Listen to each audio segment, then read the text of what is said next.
Hello?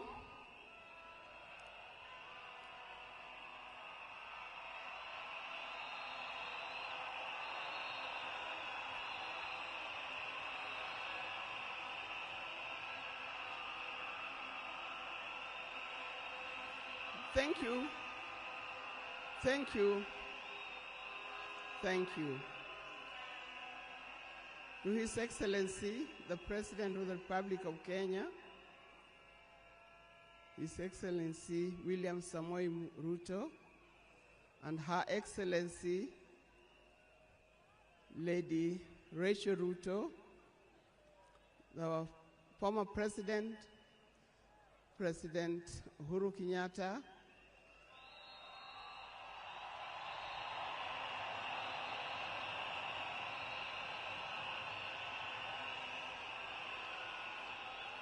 the visiting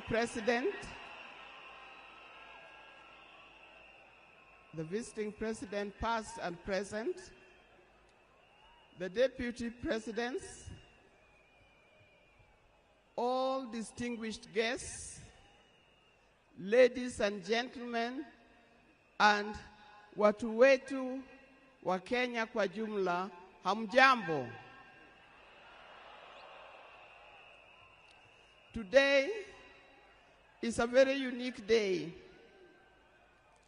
It is not every day that I would be standing here to say something to the nation and to the world about my dear husband, Raila Amolo Odinga.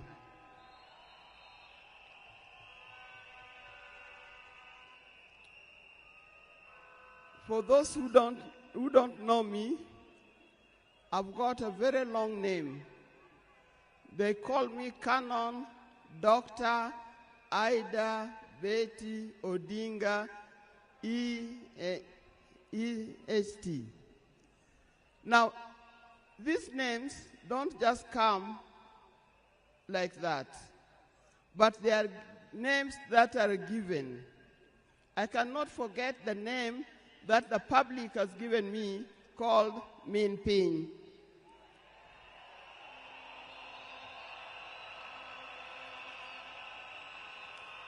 That name is a very heavy name because it is a name that puts a lot of responsibility to the owner of that name. I'm also gotten the name of Peace Ambassador. And for that reason, even before I say something else, I'd like to say something about peace. One thing that I know that Raila stood for, and he keep on repeating, is that we need peace in our nation, we need peace in our homes. And peace will not survive in a situation, in a chaotic situation. For that reason, I appeal, today I appeal, let us mourn Raila in peace. I know you are all concerned, I know you are all mourning, you are sad about this, but let's keep peace so that the peace can prevail, not only here in the stadium, but also in the rest of the country. Coming to talk about my dear husband, Raila Amolo Odinga. I first met Raila way back in the early 70s, and we got married in 1973. For that reason, I've lived with this man for 52 years. Many of the people that I see or who are in this stadium could have easily be our children. No wonder you call him Baba. That name did not come from nowhere, but came from the experience and the life that he has lived with and relationship that he has had with some of these people. During our union, we were blessed by 4 children. First, the first child was called Fidel Castro Odhiambo Odinga. When Fidel was born, I was a bit hesitant the way he gives the name. I said, why do you call him Fidel? Then he said he was a great admirer of Fidel Castro, and therefore he named his first child Fidel Castro Odinga. Later, we had the second child, Rosemary, and here again, Rose is the name of my mother, and Mary is the name of his mother. We combined the 2 names together, and we called the child Rosemary. It also has a meaning to us. When it came to the third one, and he named after his best friend and his cousin called Raila Kembo, with whom they shared the name. So we ended up with Raila Odinga Odinga. Last, there was a big gap, and I'll explain to you.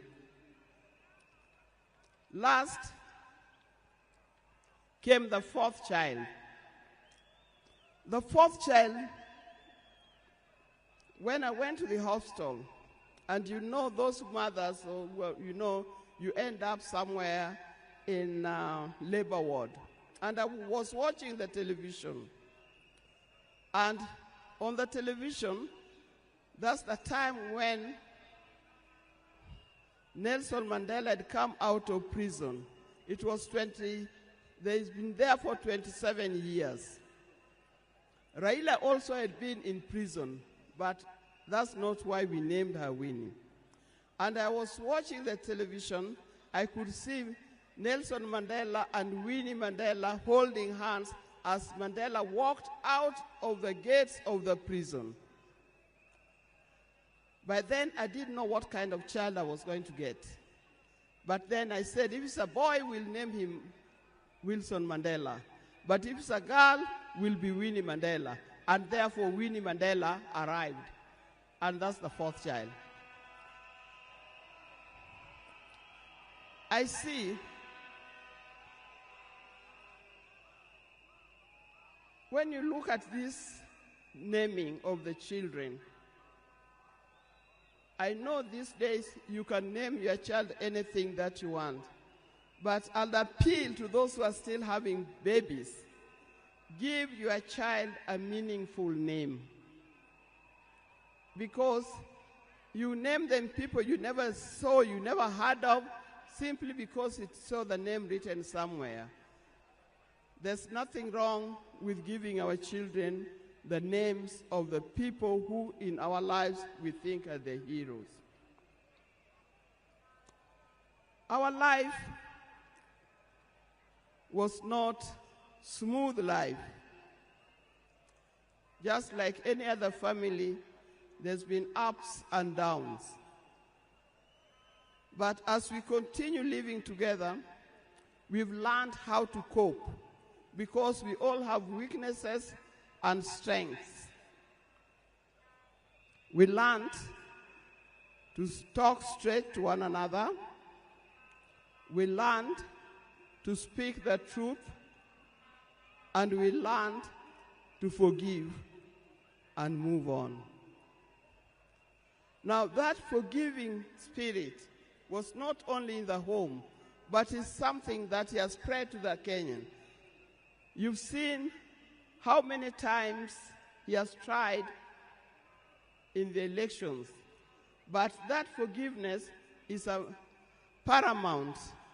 So please don't carry grudges from one generation to another and from one group to another. We are all Kenyans. We are all Kenyans. We are sisters and brothers. We must learn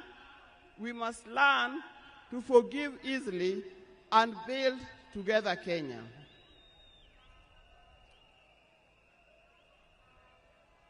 Towards the end, I'll not say everything. I would like to say everything, but time would not allow. And a span of 52 years is not a short time. I hope that when I get another opportunity, on Sunday, I'll be able to say more. But one thing that he kept on repeating to me is that we must urge Kenyans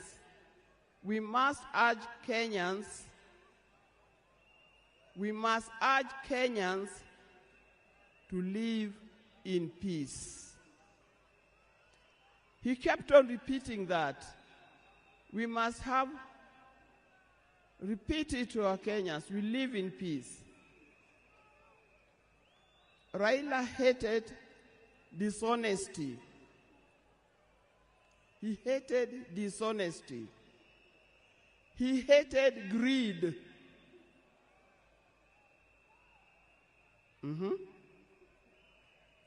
The greed that have affected the main fabric of our society. The greed that leads to stealing from the public coffers. The greed that leads to corruptions. That's the kind of thing that Raila would not have liked to see. So, you people, you Kenyans, I'll tell you more. But I thank you, those who have come and those who are watching us from other places. I thank you for standing with this family. I thank you for being here for us. And I thank you for helping us to mourn Raila. May his soul lie in eternal peace. And for the people of Kenya, I wish you well, thank you, and may God bless you. Thank you.